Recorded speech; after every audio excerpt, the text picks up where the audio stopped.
তিনি রাষ্ট্রনেতা হন, প্রধানমন্ত্রী হন, আর সাধারণ মানুষ হন, সকলের সংশোধন। এটাই হচ্ছে ইসলামের নিয়ম। আর এই জিনিসটাতেই যারা খারিজি তারাও ভুল করেছে, এবং খারিজিদের সাথে আরও এক দল মানুষ তারাও ভুল করেছে। তারা মনে করেছে এরা অস্ত্র দিয়ে ক্ষমতা দখল করতে চায়, অতএব আমরা অস্ত্র নয়, আমরা ভোট দিয়ে ক্ষমতা দখল করব। আছে না নাই? ভোট দিয়ে ক্ষমতা দখল করতে। অথচ তারা জানে না যে 5 বছর পর পর যদি ক্ষমতা চেঞ্জ হয়, এই গণতন্ত্রের মাধ্যমে আমেরিকা, ইসরায়েল তাদের সুযোগ রাখে যে এবার 5 বছর গেল, তো এবার বাংলাদেশে কাকে ক্ষমতায় আনা যায়, এটা তখন আমেরিকা ভাবে। 5 বছর পর একটা চান্স পায় কাকে ক্ষমতায় আনা যায় এবং তার মাধ্যমে কি আদায় করা যায়। বারবার বিপক্ষ পার্টিকে কার্ড দেয় যে আপনাকে যদি ক্ষমতায় আনি তাহলে এটা এটা দিতে হবে। কথা কি বুঝতে পারছেন? তাহলে 5 বছর পর পর ক্ষমতা পরিবর্তনের একটা চান্স কে পায়? গুরুরা পায়। এর জন্যই গণতন্ত্র রাখা।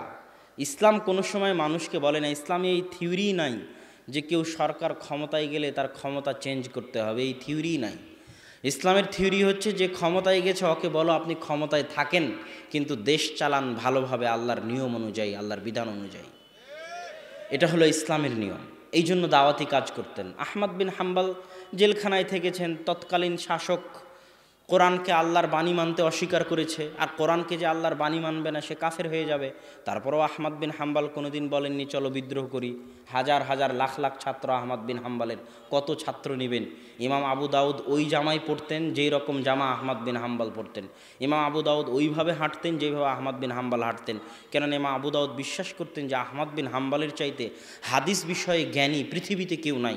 আর আহমদ বিন হাম্বল যদি হাদিস বিষয়ে সবচেয়ে জ্ঞানী হয়, তাহলে আল্লাহর রাসূল বিষয়ে সবচেয়ে জ্ঞানী আহমদ বিন হাম্বল।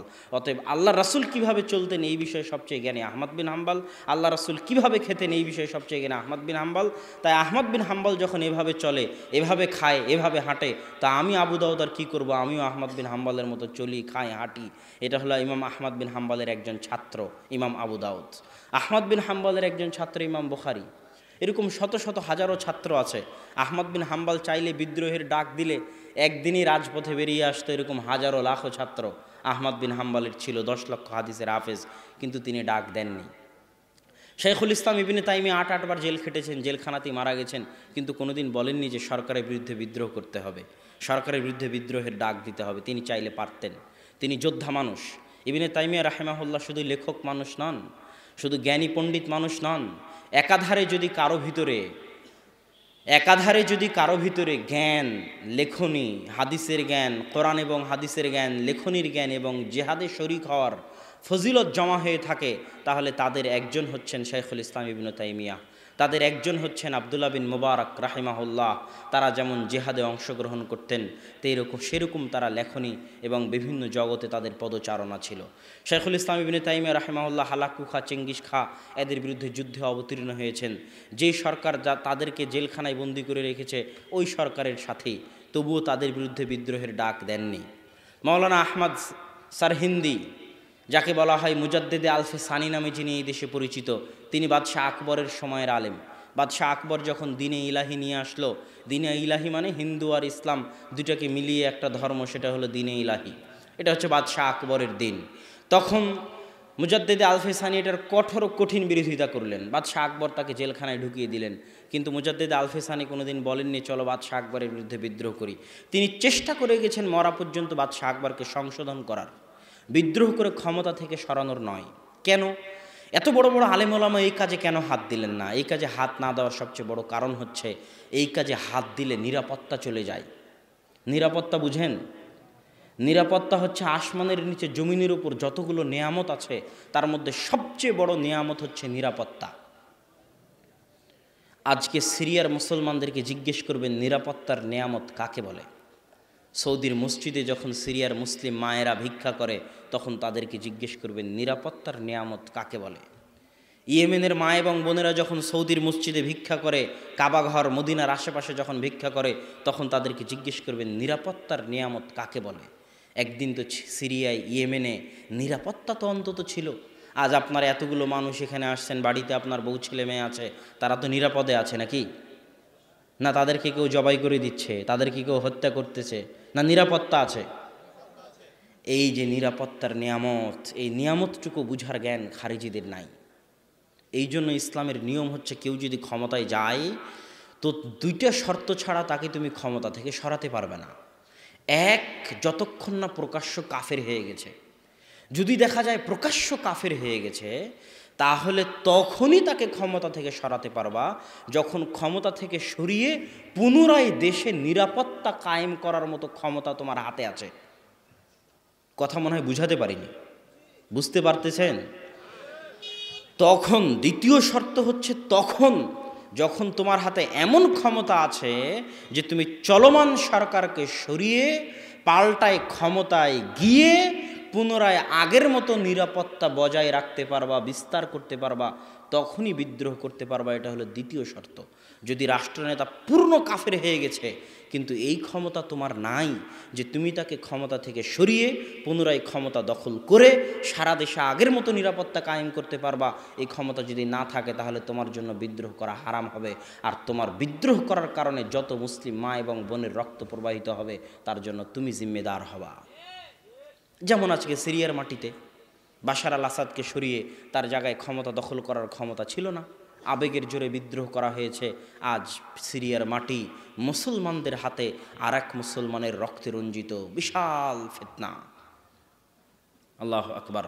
সম্মানিত উপস্থিতি, এই জন্য আরও একটি জিনিস মনে রাখবেন যে আজকে আমাদের দেশের প্রধানমন্ত্রী মহিলা প্রধানমন্ত্রী হওয়া কিন্তু ইসলামে কোনো সময় জায়েজ নয়। ইসলামে কোনো সময় নারী ইমাম হতে পারে না পুরুষের। ইসলামে কোনো সময় নারী দেশের রাষ্ট্রপ্রধান হতে পারে না, এটা ইসলামের নিয়ম। কিন্তু যদি হয়ে যায় তখন কি করবেন? জোরপূর্বক হয়ে গেছে বা ভোটের মাধ্যমে চলে এসেছে, ক্ষমতা দখল করে নিয়েছে, হয়ে গেছে, তখন কি করবেন? রাসূল সাল্লাল্লাহু আলাইহি ওয়াসাল্লাম বলছেন, যদি হাবশি গোলাম ক্ষমতায় চলে আসে তো হাবশি গোলামের তোমরা আনুগত্য করিও। গোলাম কিন্তু, কৃতদাস কিন্তু কোনোদিন ইসলামের বিধানে ক্ষমতা পেতে পারে না, এটা ইসলামের নিয়ম। ইসলামের একটা নিয়ম হচ্ছে কারা কারা ক্ষমতা হবে, খলিফা হবে, তাদের একটা নিয়ম হচ্ছে নারী যেমন খলিফা হতে পারে না তেমন কৃতদাসও খলিফা হতে পারে না। কিন্তু তারপরেও যদি কৃতদাস খলিফা হয়ে যায়, নেতা হয়ে যায় জোরপূর্বক, তাহলে তোমরা তার আনুগত্য করিও যতক্ষণ না সে প্রকাশ্য কাফের হয়ে যায় এবং তাকে বিদ্রোহ করে সরিয়ে পাল্টা ক্ষমতা দখল করে দেশে নিরাপত্তা কায়েম করার মতো ক্ষমতা না থাকে। এর পিছনে একটাই উদ্দেশ্য, অন্য কোনো উদ্দেশ্য নাই। মুসলিম মা এবং বোনের বৃথা রক্ত যেন প্রবাহিত না হয়। আমরা মুসলিম মা এবং বোন এবং মুসলমান ভাইয়ের রক্তের মূল্যটা বুঝি না, যে ইসলামে তাদের রক্তের মূল্য কতটুকু। আল্লাহ সুবহানাহু ওয়া তাআলার নিকটে একজন মুসলমানের রক্ত যে কত মূল্যবান, কত মূল্যবান, কত মূল্যবান, যে সারা পৃথিবীর সব মানুষ, আসমানের সব ফেরেশতা আর সব জিন একত্রিত হয়ে যদি একটা মুসলমানকে হত্যা করে তো আল্লাহ সব মানুষ, সব জিন, সব ফেরেশতাকে একসাথে জাহান্নামে নিক্ষেপ করতে বিন্দুমাত্র দ্বিধা করবেন না। এটা আল্লাহর নিকটে একজন মুসলমানের রক্তের মূল্য। কাবাঘর যদি আপনি ধ্বংস করেন তো কাবাঘর ধ্বংস করলে যত গুনাহ না হবে একটা মুসলমানকে হত্যা করলে তার চেয়ে বেশি গুনাহ হবে। তথা একজন মুসলমানের রক্তের মূল্য কার চাইতে বেশি? একজন মুসলমানের রক্তের মূল্য কাবাঘরের চাইতে বেশি। এই জন্য আগে মুসলমানের রক্তের হেফাজত করতে হবে।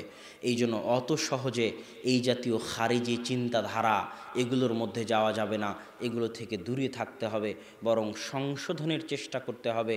আর সংশোধনের চেষ্টার মধ্যেই বরকত আছে। কেমনে সংশোধনের চেষ্টার মধ্যে বরকত আছে? মানুষ হতাশ হয়ে জিজ্ঞেস করে, আমি যখন বক্তব্য দিই এই বিষয়ের উপর, যখন বক্তব্য দিই এই বিষয়ের উপর আমার বিস্তারিত বক্তব্য আছে, ইসলামপুর দিনাজপুর একটা মসজিদে প্রায় 1.5-2 ঘন্টার আলোচনা আছে। মানুষ তখন হতাশ হয়ে জিজ্ঞেস করে, আজকে তাহলে ফিলিস্তিনের কি হবে? আজকে তাহলে মায়ানমার রোহিঙ্গাদের কি হবে? আজকে তাহলে চীনের মুসলমানদের কি হবে? আপনি যখন সবাইকে জঙ্গি বানিয়ে দিলেন, সবাইকে সন্ত্রাসী বানিয়ে দিলেন, তাহলে এই মুসলমানদের রক্ষা করবে কে, বাঁচাবে কে? আমি তাদের উদ্দেশ্য করে বলি যে পৃথিবী থেকে মানুষকে শিক্ষা নিতে হয়। পৃথিবী পরিচালনায় আল্লাহর কিছু নীতি থাকে, সুন্নাতুল্লাহ ফি তাদবিরিল আরজ, আল্লাহর নীতি পৃথিবী পরিচালনায়। যেমন আব্দুর রাজ্জাক বিন ইউসুফের নীতি আছে জামিয়া সালাফিয়া পরিচালনায়, তো কেমনে জানবেন যে জামিয়া সালাফিয়ায় 3 বছর থাকে, 5 বছর থাকে, 10 বছর থাকে? সে অবশ্যই বলতে পারবে আব্দুর রাজ্জাক বিন ইউসুফ এইভাবে জামিয়া সালাফিয়া চালায়, তাই নয় কি? তাহলে আল্লাহ কিভাবে পৃথিবী চালায় এটা কেমনে জানবেন? 1500, 1000, 2000 বছরের ইতিহাস। ইব্রাহিম আলাইসাল্লামের কাহিনী পড়ুন, আদম আলাইসাল্লামের কাহিনী পড়ুন, ইউসুফ আলাইসাল্লামের কাহিনী পড়ুন, মুসা আলাইসাল্লামের কাহিনী পড়ুন। পৃথিবীর সব ইতিহাস যখন আপনার সামনে চলে আসবে, তখন আপনি দেখতে পাবেন যে আল্লাহ পৃথিবী কিভাবে চালায়। এটা আল্লাহর পৃথিবী পরিচালনার নীতিগুলো আপনার সামনে স্পষ্ট হয়ে যাবে। তো আল্লাহর পৃথিবী পরিচালনার নীতি থেকে গত 1500 বছরের ইতিহাসে দেখা যায় যে মুসলমানেরা আজকে যতটা বিপদের সম্মুখীন, এর চাইতে হাজারো গুণ, শতগুণ বিপদের সম্মুখীন ছিল দুটো সময়। এক, যখন ক্রুসেডাররা ফিলিস্তিন দখল করে নিয়েছিল। আজকে যেমন ইসরায়েল ফিলিস্তিন দখল করে আছে বাইতুল মাকদেস, ঠিক ক্রুসেডাররা এরকম বাইতুল মাকদেস দখল করে নিয়েছিল। ওই সময়টা ছিল মুসলমানদের জন্য খুব শোচনীয় সময়। দুই, যখন হালাকু খাঁ চেঙ্গিস খাঁ মুসলমানদের মাথা কেটে মিনার তৈরি করতো বাগদাদের মতো উন্নত শহরকে একদিনে বিরান মরুভূমি বানিয়ে দিয়েছিল।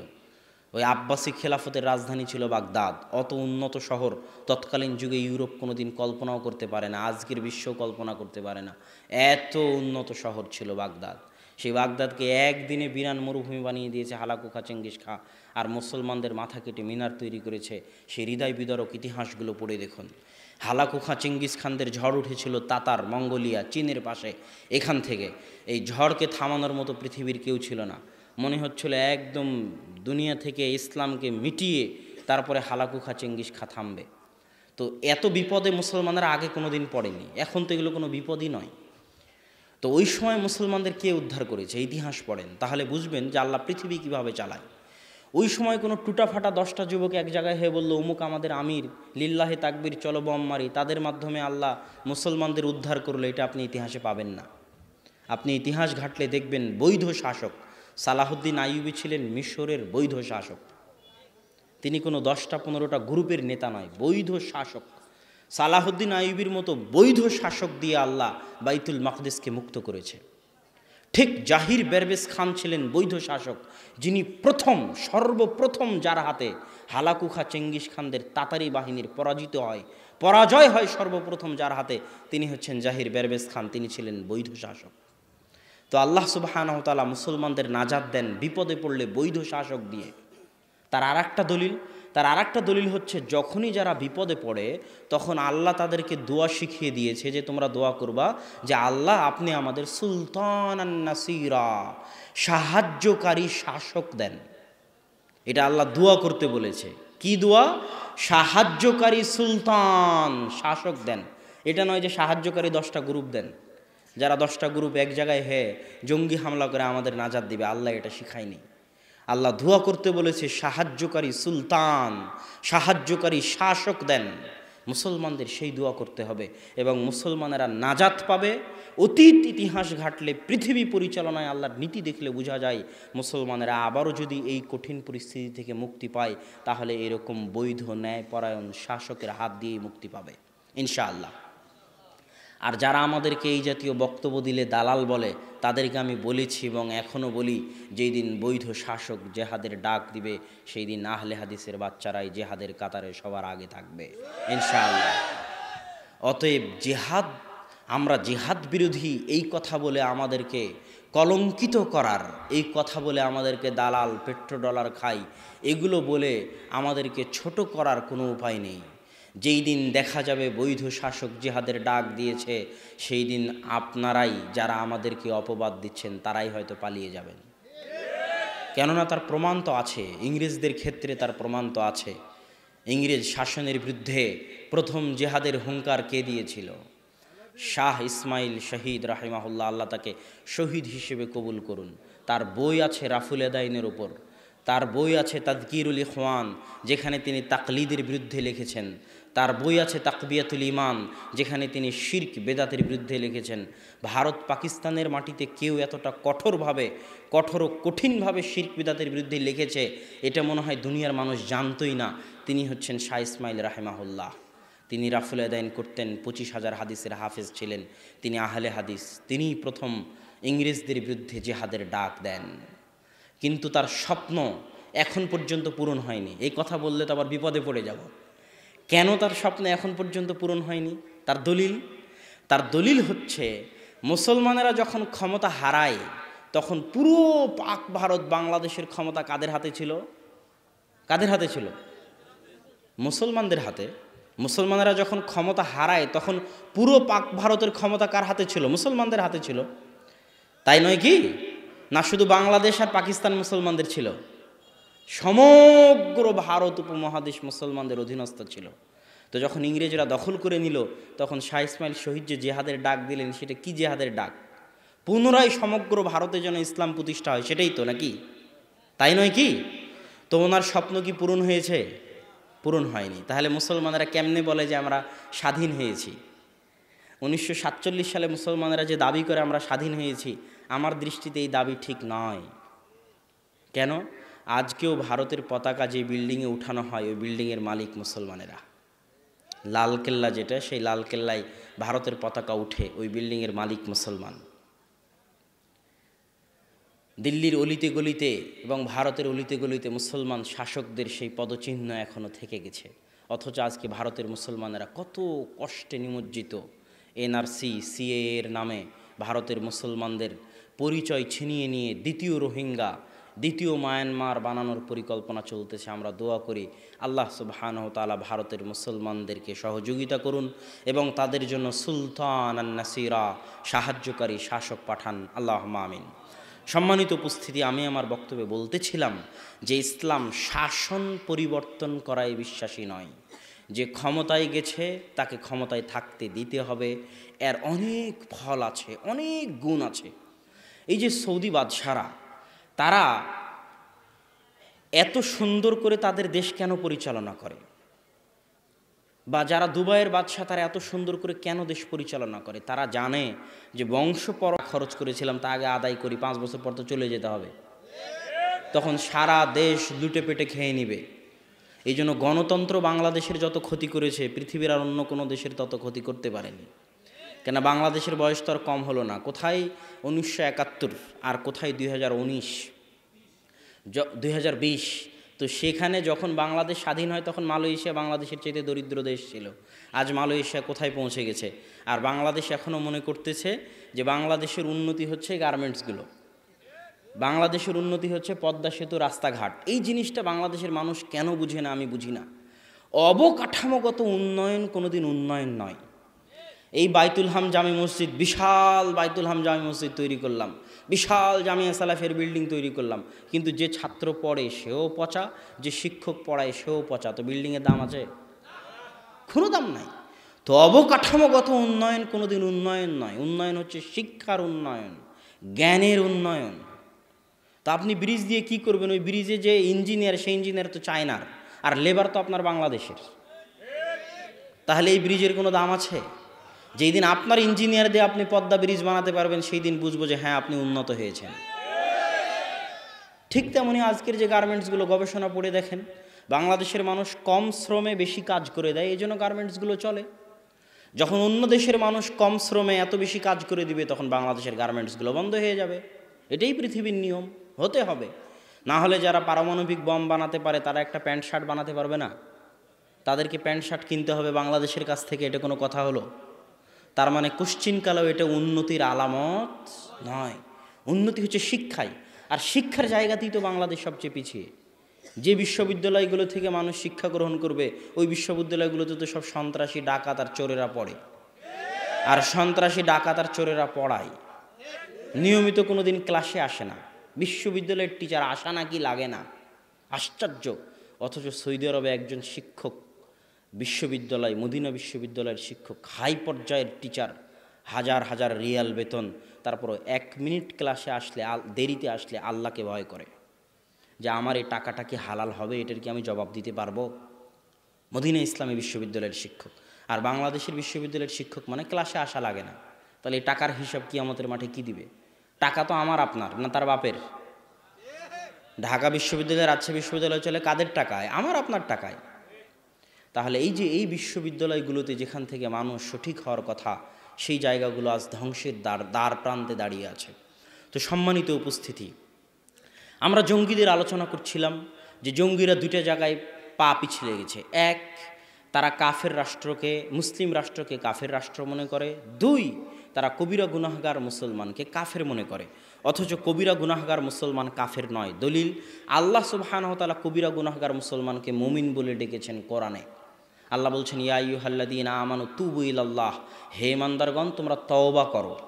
তো তওবা কে করে? সাগিরা গুনাহ যে করে সে তওবা করে? সাগিরা গুনাহ ওযু করলে ক্ষমা হয়ে যায়, এক সালাত থেকে আরেক সালাতের মাঝে ক্ষমা হয়ে যায়, এক জুমা থেকে আরেক জুমার মাঝে ক্ষমা হয়ে যায়, এক রমজান থেকে আরেক রমজানের মাঝে ক্ষমা হয়ে যায়। কিন্তু কাবিরা গুনাহ করলে তওবা করা লাগে। আর আল্লাহ কাবিরা গুনাহগার মুসলিমকে বলতেছে, ইয়া আইয়ুহাল্লাযীনা আমানু, হে ইমানদারগণ, মানে কবিরা গুনাহ করার পরও সে এখনও কি আছে? মুমিন আছে। কথা মনে হয় বুঝাতে পারিনি। শত শত দলিল পেশ করতে পারবো যে কাবিরা গুনাহ করার পরও মানুষ মুমিন থাকে।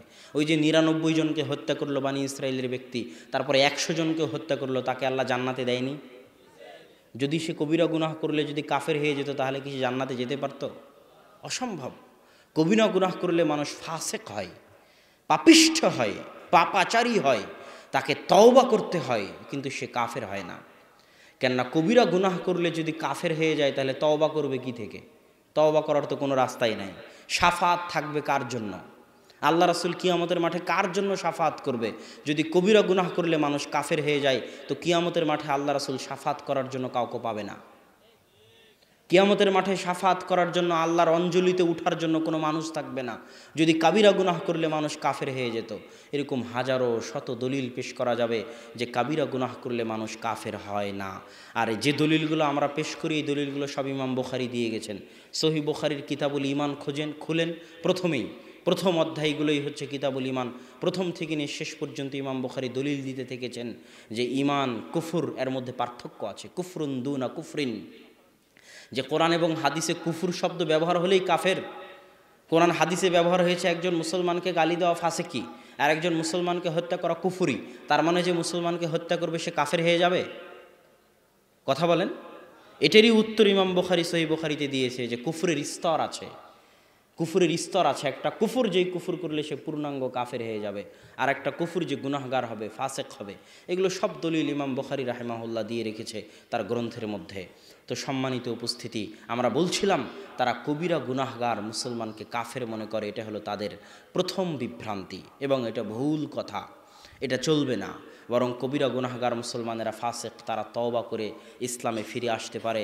শাফাতের হকদার তারাই, আল্লাহর অঞ্জলিতে উঠার হকদার তারাই। তারা যদি তওবা করে, আল্লাহর নিকটে দোয়া করে, তাহলে আল্লাহ সুবহানাহু ওয়া তাআলা তাদেরকে ক্ষমা করে দিবেন।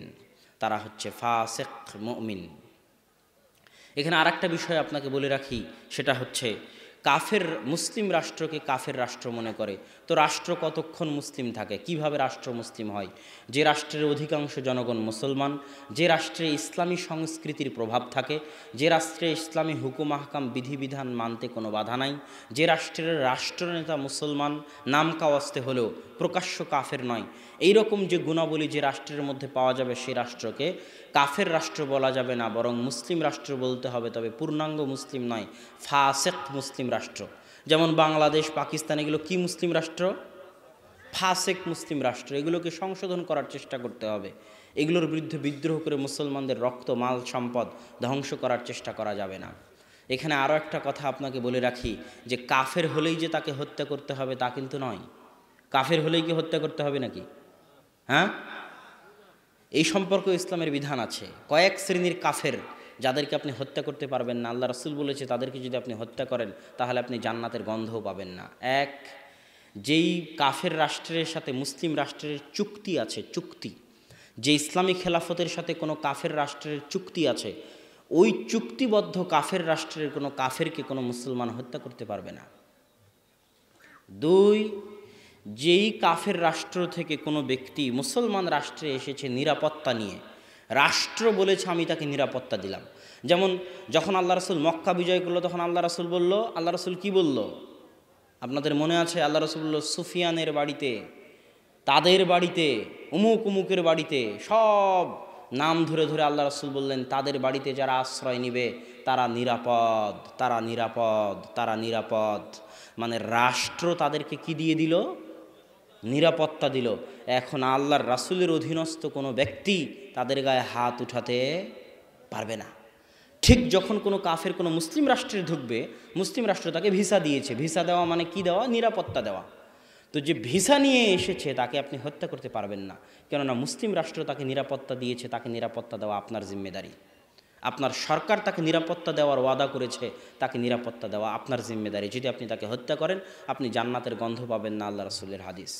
3, যে কাফের মুসলিম রাষ্ট্রে বসবাস করে জিজিয়া দিয়ে, কর দিয়ে যে কাফের মুসলিম রাষ্ট্রে বসবাস করে তার রক্ত হারাম, তাকে আপনি হত্যা করতে পারবেন না। শুধু তাই নয়, এমনকি যুদ্ধরত অবস্থায় যে দেশের সাথে যুদ্ধ চলতেছে তাকে বলা হয় দারুল হারব আর দারুল ইসলাম। দারুল ইসলাম আর দারুল হারবে যুদ্ধ চলতেছে। তো যে দেশের সাথে যুদ্ধ চলতেছে ইসলামিক খেলাফতের, ওই দেশেরও নারী, শিশু, বয়োবৃদ্ধ যারা যুদ্ধের মাঠে আসেনি, তারা কাফের হওয়ার পরও আপনি তাদেরকে হত্যা করতে পারবেন না। এটা ইসলামের নিয়ম। তো সম্মানিত উপস্থিতি, ইসলাম মানে, ইসলামের চেহারাকে আজ জঙ্গিরা বিকৃত করে ফেলেছে।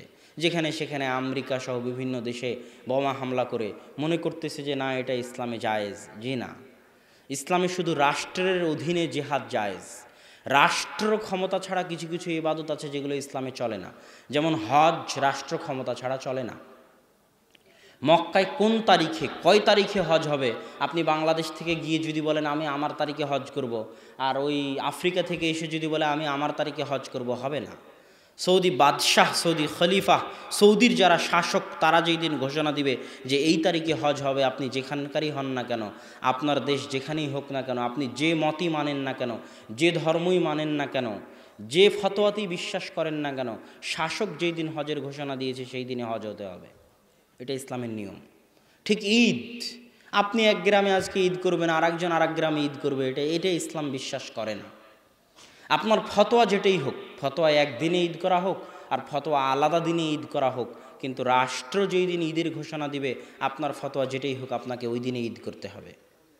এরকম জিহাদ, ইন্নামাল ইমাম জুন্নাতুন ইউকাতালু মিন ওয়ারাইহি, ইমাম হচ্ছে ঢাল, তার পিছনে থেকে জিহাদ করতে হয়। ইমাম মানে রাষ্ট্রনেতা, তার পিছনে থাকা ছাড়া, তিনি সামনে থাকা ছাড়া যুদ্ধ হয় না।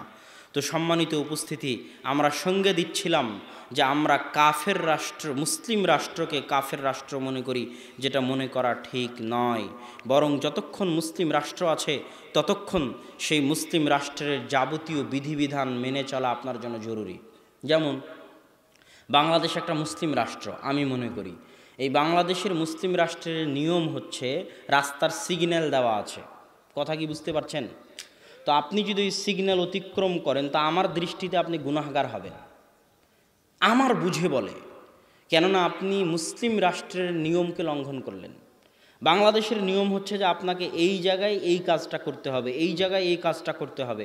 যতক্ষণ না ওই কাজ ইসলাম বিরোধী হচ্ছে, ততক্ষণ ইসলাম বলে তুমি ওটা মানো। কথা না বুঝাতে পারলে আমি ব্যর্থ। যতক্ষণ রাষ্ট্রের কোনো কথা ইসলাম বিরোধী না হচ্ছে, ততক্ষণ ইসলাম বলে তুমি রাষ্ট্রের আনুগত্য করো, রাষ্ট্র যেটা বলতেছে সেটা শোনো। যদি সেটা তুমি লঙ্ঘন করো, তাহলে তুমি গুনাহগার হবে। এটার নামই ইকামতে দিন। ইকামতে দিন মানে রাস্তাঘাট বন্ধ করে দিয়ে, রাষ্ট্রের বিরুদ্ধে বিদ্রোহ করে, রাষ্ট্রের মাল সম্পদ, ধন সম্পদ নষ্ট করে। বাংলাদেশের সম্পদ কার সম্পদ? আমাদের সম্পদ। কথা বুঝেননি? বাংলাদেশের সম্পদ আমাদের সম্পদ। তা আমি মিছিল মিটিং করে, জ্বালাও পোড়াও করে, হরতাল করে বাংলাদেশের সম্পদকে নষ্ট করতেছি, মানে আমার ক্ষতি করতেছি। আমি ফতোয়া দিয়ে, কাফের ফতোয়া দিয়ে বাংলাদেশের পুলিশ, আর্মি, র্যাবকে হত্যা করতেছি, মানে আমি আমার দেশের ক্ষতি করতেছি। এটা বুঝতে হবে। আমি ইসলামের ক্ষতি করতেছি, এটা বুঝতে হবে। কেননা প্রকারান্তরে এটা হচ্ছে ফাসেক মুসলিম রাষ্ট্র হলেও কাফের রাষ্ট্র নয়। অতএব এই ফাসেক মুসলিম রাষ্ট্রের প্রত্যেক জিনিস, একটা টাকাও আমানতের সাথে হেফাজত করা প্রত্যেক মুসলমানের দায়িত্ব। আপনি রাষ্ট্র ক্ষমতায় আছেন, OC, DC, SP, commissioner, chairman, মন্ত্রী, জনগণের টাকা আপনার হাতে আছে। ইসলাম বলতেছে এই টাকার হেফাজত করতে হবে। ক্ষতি করলে কিয়ামতের মাঠে জবাব দিতে হবে, আপনি একটা মুসলিম রাষ্ট্রের ক্ষতি করেছেন, ধ্বংস করেছেন। সম্মানিত উপস্থিতি, এই জন্য আমি আপনাদের সামনে বলতেছিলাম যে ইকামতে দ্বীনের সঠিক অর্থ আমরা বুঝি না। ইকামতে দ্বীনের সঠিক অর্থ বুঝতে গেলে আপনাকে বুঝতে হবে ইকামতে সালাত কাকে বলে। ইকামতে সালাত মানে কি ডাঙ্গিপাড়ার সব মানুষকে আজ সকালে গিয়ে ফজরের সময় পিটিয়ে মসজিদে নিয়ে আসবে, এর নাম ইকামতে সালাত। এখন ডাঙ্গিপাড়ার সব মানুষকে পিটিয়ে মসজিদে নিয়ে আসলাম, কেউ রুকু করাও জানে না, সূরা ফাতিহাও জানে না, ওযু করাও জানে না, তাহলে একামতে সালাত হলো না? হলো না? একামতে সালাত হলো না। একামতে সালাত মানে আমি নিজে যদি আমার মধ্যে একামতে সালাত করতে চাই, তার মানে সালাতের যাবতীয় হুকুম আহকাম বিধিবিধান মেনে, যেভাবে ওযু করার সেভাবে ওযু করে, যেভাবে সালাত আদায় করার সেভাবে সালাত আদায় করে যদি আমি নিয়মিত 5 ওয়াক্ত সালাত আদায় করি, তাহলে আমি আমার মধ্যে কি করলাম? জোরে কথা বলেন, কি করলাম? একামতে সালাত করলাম। এটা হচ্ছে ঠিক একামতে দিন। তার মানে একামতে দিন মানে আরেকজনকে পিটিয়ে দিন মানাতে হবে তা না।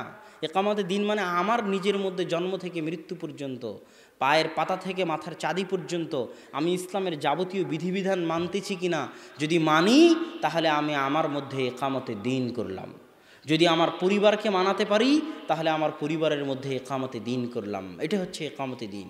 নিজে মানার নাম হচ্ছে একামতে দিন, আর একজনকে জোর করে মানানোর নাম একামতে দিন নয়। সম্মানিত উপস্থিতি, সুতরাং একামতে দিনের আমাদেরকে ভুল ব্যাখ্যা বোঝানো হয়েছে। এখানে আরও একটা কথা আমি আপনাদেরকে বলে রাখি, সেটা হচ্ছে যে ইসলামের আরও একটা নিয়ম, আপনি বিচারপতি ছাড়া, বিচার ব্যবস্থা ছাড়া কাউকে হত্যা করতে পারবেন না। আর বিচার ব্যবস্থা যদি কাউকে হত্যা করেও তাহলে সে কাফের, এটাও নয়। যেমন ইসলামের নিয়ম হচ্ছে কেউ যদি বিবাহিত অবস্থায় জেনা করে তাকে হত্যা করতে হবে, তো যে বিবাহিত অবস্থায় জেনা করেছে সে কি কাফের হয়ে গেছে? হ্যাঁ, তাকে তো হত্যা করতে বলা হচ্ছে। একদল মানুষ মনে করে যে যে বিধানে হত্যার হুকুম আছে মানে কাফের হয়ে গেছে। জি না, ওই হত্যাটা তার জন্য কাফারা, সে জান্নাতেও চলে যেতে পারে। যে আরেকজন মুসলমানকে হত্যা করেছে তাকে হত্যা করতে হবে তার মানে সে কাফের হয়ে গেছে তা নয়। তাকে যে হত্যা করা হবে এই হত্যাটা তার ওই গুনাহের জন্য কাফারা, সে জান্নাতেও চলে যেতে পারে। ঠিক তেমনি বিচার ব্যবস্থা ছাড়া আপনি কোনো হুকুম বাস্তবায়ন করতে পারবেন না। যেমন ক্রিমিনাল ল, পৃথিবীতে যতগুলো রাষ্ট্র আছে, মুসলিম রাষ্ট্র আছে, প্রায় 57-58টা মুসলিম রাষ্ট্র, সব মুসলিম রাষ্ট্রে ইসলামের পারিবারিক নিয়ম, ইসলামের সামাজিক নিয়মগুলো রাষ্ট্রীয়ভাবে মানা হয়। ইসলামের পারিবারিক আইন মানে বাপ মারা গেলে কত শতক আপনি জমি পাবেন, আপনার ভাই বোন কত শতক জমি পাবে, এটা কে বলে দিয়েছে? ইসলাম বলে দিয়েছে। ওটাই কিন্তু মুসলিম দেশগুলোতে মানা হয়, ওটাকে বলা হয় ফ্যামিলি ল, পারিবারিক আইন। তো ইসলামের পারিবারিক আইন রাষ্ট্রীয়ভাবেই মানা হয়। যেমন বাংলাদেশের সরকার আপনাকে হজের জন্য সহযোগিতা করে না? করে না? করে না? করে না? করে। বাংলাদেশের সরকার আপনার ঈদ বাস্তবায়ন করতে সহযোগিতা করে না? করে না? করে। তাহলে ইসলামের যেগুলো সামাজিক বিধিবিধান আছে, ইসলামের যেগুলো পারিবারিক বিধিবিধান আছে, সেগুলো প্রায় অধিকাংশ মুসলিম রাষ্ট্র মানে, রাষ্ট্রীয়ভাবে মানে। রাষ্ট্রগুলো কি মানে না? ইসলামের ক্রিমিনাল ল মানে না। অপরাধ সংক্রান্ত ইসলামের যে বিধিবিধানগুলো আছে এগুলো কোনো রাষ্ট্র মানে না, সৌদি ছাড়া। অপরাধ সংক্রান্ত কী আছে? চুরি করলে হাত কাটতে হবে, কেউ যদি মদ পান করে তাহলে 40 লাঠি 80 লাঠি পিটাতে হবে, কেউ যদি জেনা করে তাকে রজম করতে হবে, অবিবাহিত হলে 100 লাঠি পিটাতে হবে, দেশ থেকে তাড়াতে হবে। এই যে অপরাধ সংক্রান্ত যে আইনগুলো আছে এগুলো কোনো মুসলিম রাষ্ট্র, অধিকাংশ মুসলিম রাষ্ট্র মানে না। তো এখন আপনি কি জোর করে এই অপরাধ সংক্রান্ত বিধিবিধানগুলো বাস্তবায়ন করবেন? হ্যাঁ, এটার উত্তর কি? এটার দলিল কি? এটার দলিল হচ্ছে স্বয়ং খলিফা ওমর যদি কাউকে নিজে চোখে জেনা করতে দেখে তো খলিফা ওমর তার ওপর জেনার হদ কায়েম করতে পারবে না সাক্ষী ছাড়া। এটা ইসলামের নিয়ম। খলিফা ওমর শাসক, ক্ষমতায় আছে, স্বচক্ষে দেখতেছে জেনা করতে, কিন্তু তিনি হদ কায়েম করতে পারবেন না। বিচারক লাগবে, সাক্ষী লাগবে, সাক্ষী আসবে, সাক্ষীরা সাক্ষী দিবে, বিচারক বিচার শোনাবে, তারপরে হদ কায়েম হবে। এটা ইসলামের নিয়ম। এটা কিন্তু আমরা জানি না, আমাদের দেশের মানুষজন জানে না। কিতাবুল ইমারাহ, কিতাবুল ইমারার যে হাদিসগুলো আছে এই হাদিসগুলো যদি বাংলাদেশে পড়া হয়, কিতাবুল ইমারার হাদিসগুলো বাংলাদেশে দুইভাবে বিকৃত হয়ে গেছে। সহি মুসলিম খুলবেন, সহি মুসলিম খুলে কিতাবুল ইমারা বের করবেন। কিতাবুল ইমারার যে হাদিসগুলো আছে এগুলো বাংলাদেশে দুইভাবে বিকৃত হয়ে গেছে। এক, কিতাবুল ইমারার সব হাদিস নিয়ে চলে গেছে দল আর সংগঠন। বাংলাদেশে যত দল আছে, সেটা তাবলিগ জামাত হোক, জামাত ইসলাম হোক, হাস্যকর ব্যাপার যে কিতাবুল ইমারার সব হাদিস দল নিয়ে চলে গেছে। দলের আমির তো কিতাবুল ইমারাতে যে হাদিসগুলো আছে তার হাদিসগুলো ওর জায়গায় গিয়ে ফিট করা হয়, জামাতের যে হাদিসগুলো আছে সেগুলো দলের সাথে গিয়ে ফিট করা হয়। এটা গেল কিতাবুল ইমারার উপর প্রথম জুলুম। দ্বিতীয় জুলুম হলো কিতাবুল ইমারার হাদিসগুলো মূলত রাষ্ট্রনেতার সাথে সম্পৃক্ত, অথচ রাষ্ট্রনেতার সাথে কেউ কিতাবুল ইমারার হাদিস পড়ে না, সব শুধু দলনেতার সাথে কিতাবুল ইমারার হাদিস আর জামাতের হাদিস। অথচ জামাত মানে রাষ্ট্রের সাথে থাকা, আর আমির মানে রাষ্ট্রের আমির। আমির শব্দটা কি বলে ওর নাম, ইসলামের ইতিহাসে আমির শব্দটা কোনোদিন রাষ্ট্রনেতার বাইরে ব্যবহার হয়েছে এটা পাওয়া যায় না। গত 100, 150, 200 বছর আগে রাষ্ট্রনেতার বাইরে ব্যবহার হয়েছে এটা পাওয়া যায় না। এখনও মদিনার আমির আছে, মক্কার আমির আছে। আমার উস্তাদ মুফতি ইউসুফ তাওয়ালি দারুল উলুম দেওবন্দের শিক্ষক, তিনি তাবলিগ জামাতের আমিরকে লক্ষ্য করে বলতেন, তাবলিগ জামাতের আমিরকে লক্ষ্য করে বলতেন যে আপনি কেউ চুরি করলে হাত কাটতে পারেন না, কেউ জেনা করলে রজম করতে পারেন না, কেউ অপরাধ করলে গ্রেফতার করতে পারেন না, তাহলে আপনি কিসের আমির? কেননা আমির মানে হচ্ছে ক্ষমতা। চুরি করলে হাত কাটতে পারতে হবে সে আমির, আর যদি না পারে তাহলে সে শায়েখ হতে পারে, মুফতি হতে পারে, আলেম হতে পারে, অনুসরণীয় ব্যক্তিত্ব হতে পারে, কিন্তু আমির হতে পারবে না। এটা ইসলামের পরিভাষাগত ব্যাপার। ঠিক জামাতের ব্যাপারটা ওই রকমই। জামাত, আল্লাহ রাসূল কত কঠিন কথা বলতেছে জামাতের বিষয়ে, যে তাদেরকে হত্যা করো যারা জামাত থেকে বের হয়ে যায়।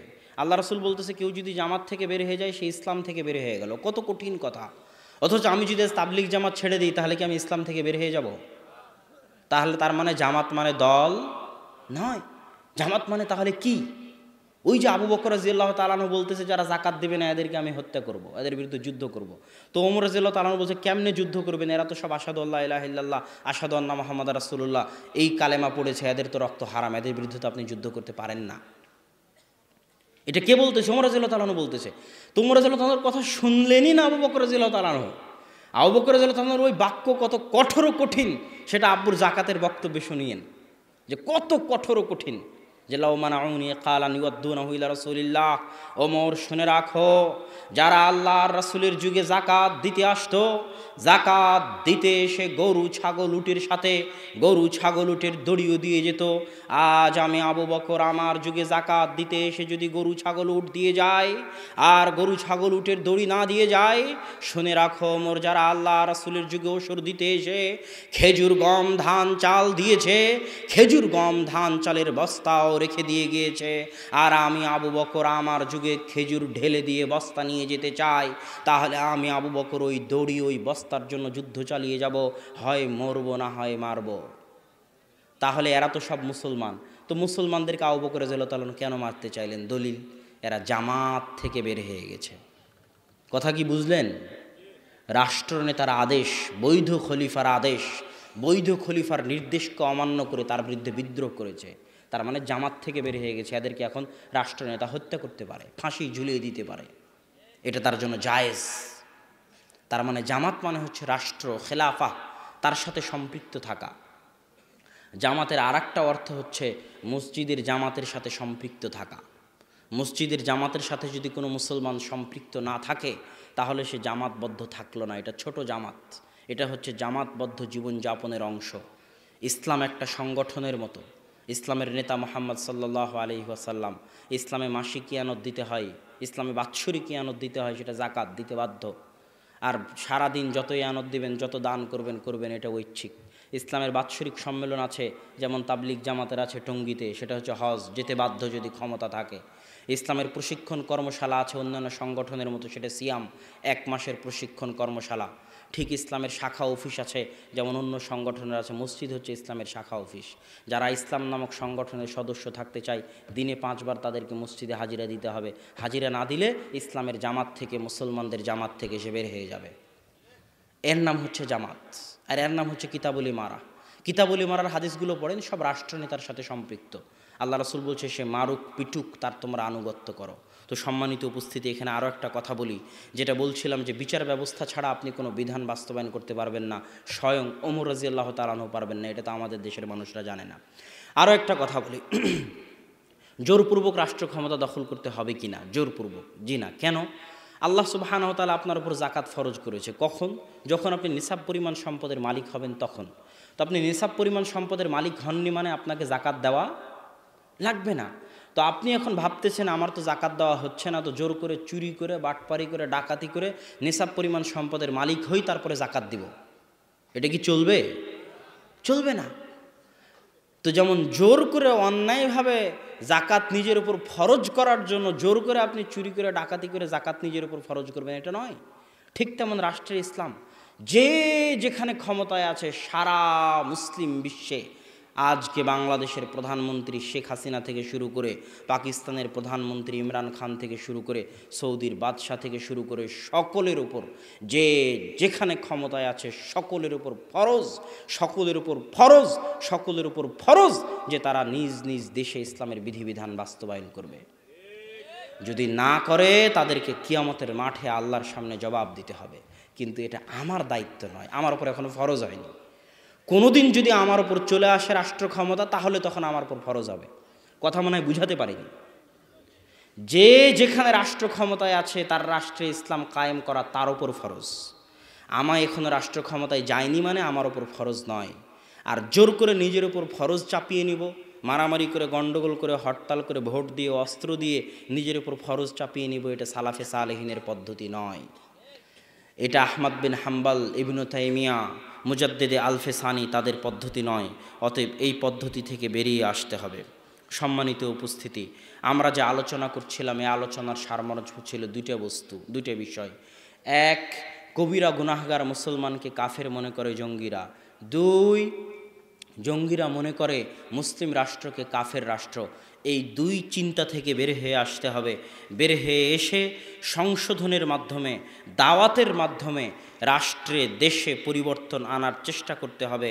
আল্লাহ সুবহানাহু ওয়া তাআলা আমাদেরকে সেই তৌফিক দান করুক, আল্লাহুম্মা আমিন। বক্তব্যের শেষে এসে আপনাদেরকে বলতে চাই যে এই যে সালাফি কনফারেন্সকে অনেকে জঙ্গির সাথে লাগিয়ে দিল, আব্দুর রাজ্জাক বিন ইউসুফ বা আমাদের যারা আহলে হাদিস আলেম ওলামা আছে, কোথায় যেন একজন দেখলাম অনেক কিছুদিন আগে একজন কোন পুলিশ কমিশনার তিনিও বক্তব্যে বললেন যে জঙ্গিরা সাধারণত আহলে হাদিস হয় বা জঙ্গিরা সাধারণত সালাফি হয়। তো এই কথার ক্ষেত্রে আমি একটা কথা বলতে চাই, যদিও ঘুমন্ত পরিবেশ এই জন্য সেইভাবে কথার মধ্যে আসতেছে না ওভাবে, কিন্তু একটা কথা যেটা বলতে চাই বাংলাদেশের সরকারকে, উপস্থিত প্রশাসনকে, উপস্থিত গোয়েন্দা বিভাগকে, যারা এখানে গোয়েন্দা বিভাগের লোকেরা আছেন, যেহেতু এই সালাফি কনফারেন্সকে নিয়ে গত 1 সপ্তাহ 10 দিন যাবৎ অনেক দৌড়ঝাঁপ, বিশাল ঝড়ঝাপটার মধ্যে দিয়ে যেতে হয়েছে। গোয়েন্দা, সাংবাদিক, পুলিশ, থানা, এসপি, ডিসি, ওসি সকলের দরবার দিয়ে, সকলের দুয়ার দিয়ে পার হতে হয়েছে। তো সেই ক্ষেত্রে এটার ওপর প্রশাসনের চোখ আছে, গোয়েন্দা বিভাগের চোখ আছে, প্রশাসনের লোকের চোখ আছে। তাদেরকে উদ্দেশ্য করে বলতে চাই, আপনারা যদি কোনোদিন বাংলাদেশ থেকে জঙ্গিবাদকে সম্পূর্ণরূপে নির্মূল করতে চান, পরিপূর্ণরূপে নির্মূল করতে চান, ফাঁসি দিয়ে জেলখানায় বন্দি করে জঙ্গিবাদকে নির্মূল করা যাবে না। এটা সম্ভব নয়। জঙ্গিবাদ তাদের মাথায় ঢুকিয়ে আছে, তাদের মাথায় বাতিল চিন্তা, বাতিল আকিদা আছে। যতক্ষণ না তাদের মাথা থেকে বাতিল চিন্তা, বাতিল আকিদা বের করা যাবে, ততক্ষণ জোরপূর্বক চাপিয়ে, জোরপূর্বক জেলখানায় বন্দি করে, জোরপূর্বক ফাঁসি দিয়ে স্থায়ীভাবে জঙ্গিবাদকে ধ্বংস করা যাবে না। আপনারা যদি কোনোদিন চান, আমি আপনাদের চ্যালেঞ্জ দিয়ে বলতে পারি, আহলে হাদিস সালাফিরা তো জঙ্গি নয়। মাননীয় প্রধানমন্ত্রী থেকে শুরু করে প্রশাসনকে বলতে চাই, আপনারা যদি কোনোদিন কল্পনা করেন বাংলাদেশের মাটি থেকে জঙ্গিবাদকে চিরস্থায়ীভাবে নির্মূল করবেন, তাহলে আহলে হাদিস আলেমদেরকে ডেকে এই সমস্ত জঙ্গিদের মাঝে দাওয়াতি কাজ করার সুযোগ করে দিন। ইনশাআল্লাহ আহলে হাদিস আলেমদের সুযোগ দিলে, আহলে হাদিস আলেমদের রাষ্ট্রীয়ভাবে বাইতুল মোকাররম থেকে টিভি চ্যানেলগুলো থেকে শুরু করে জঙ্গি, যাদের মধ্যে জঙ্গি আকিদা আছে, তাদের মাঝে সারা দেশব্যাপী প্রোগ্রাম করার, আলোচনা করার, তাদের মিডিয়ার মাধ্যমে তাদের বক্তব্য দেওয়ার সুযোগ করে দিলে সর্বক্ষেত্রে ইনশাআল্লাহ বাংলাদেশের মাটিতে আহলে হাদিসরাই পারবে এই জঙ্গিবাদ, সন্ত্রাসবাদের চিন্তাকে বাংলাদেশের মাটি থেকে চিরতরে নির্মূল করে দিতে ইনশাআল্লাহ। এই গ্যারেন্টি, এই চ্যালেঞ্জ আমি দিতে পারি। অতএব আহলে হাদিসদেরকে জঙ্গি, সালাফিদেরকে, সালাফি কনফারেন্সকে জঙ্গি মনে না করে আমাদের এই দালিলিক আলোচনাগুলো শুনুন, শুনে আমাদেরকে সুযোগ দিন। আমরা জঙ্গি তো নই, আপনার দেশ থেকে জঙ্গি আমরাই মুক্ত করতে পারবো। সেই দলিল, সেই জ্ঞান, সেই বক্তব্য, সেই আওয়াজ, সেই লেখনী আমাদের আছে ইনশাআল্লাহ। অতএব আমাদেরকে এটার সাথে সম্পৃক্ত না করে বরং আমাদেরকে গনিমত হিসেবে কাজে লাগানোর, বাংলাদেশকে শান্তি ও নিরাপত্তাপূর্ণ উন্নত রাষ্ট্রে পরিণত করার ক্ষেত্রে আমাদের সহযোগিতা গ্রহণের জন্য আবেদন জানাই। আর সালাফি কনফারেন্স ইনশাআল্লাহ, আমি গতকাল হয়তো কিছু কথা বলেছিলাম সালাফি কনফারেন্স নিয়ে, আজ আর বলতে চাই না। আজ এতটুকুই বলবো যে আল্লাহ সুবহানাহু তাআলা যাদের অন্তরে সালাফি কনফারেন্স নিয়ে সংকীর্ণতা আছে, আপনি তাদের অন্তরকে প্রশস্ত করে দিন, আমিন। এবং আমি আশা করব অন্তরের অন্তরস্থল থেকে আমাদের যদি কোনো ভুল ত্রুটি হয়ে থাকে ক্ষমা সুন্দর দৃষ্টিতে দেখবেন। সকলকে, যারা যেখানে বক্তব্য শুনতেছে এই সালাফি কনফারেন্স আয়োজন করতে গিয়ে আমাদের দ্বারা যদি কোনো ভুল ত্রুটি হয়ে থাকে ক্ষমা সুন্দর দৃষ্টিতে দেখবেন। আর আমরা অনুরোধ করব, এবার যদি না পারেননি কোনো সমস্যা নাই, আগামী বছর সালাফি কনফারেন্সে আসুন, সালাফি কনফারেন্স আয়োজন করতে সহযোগিতা করুন ইনশাআল্লাহ। এটি একটি নেকির কাজ। জামিয়া সালাফিয়ার মাধ্যমে, সালাফি কনফারেন্সের মাধ্যমে বাংলাদেশের মাটিতে সালাফি আন্দোলন গতি পাবে, বিস্তার লাভ করবে ইনশাআল্লাহ। এই আশা ব্যক্ত করে আজকের সংক্ষিপ্ত বক্তব্য এখানেই শেষ করতেছি। ওয়া আখির দাওয়ানা আনিল হামদুলিল্লাহি রাব্বিল আলামিন। আসসালামু আলাইকুম ওয়া রাহমাতুল্লাহি ওয়া বারাকাতুহু।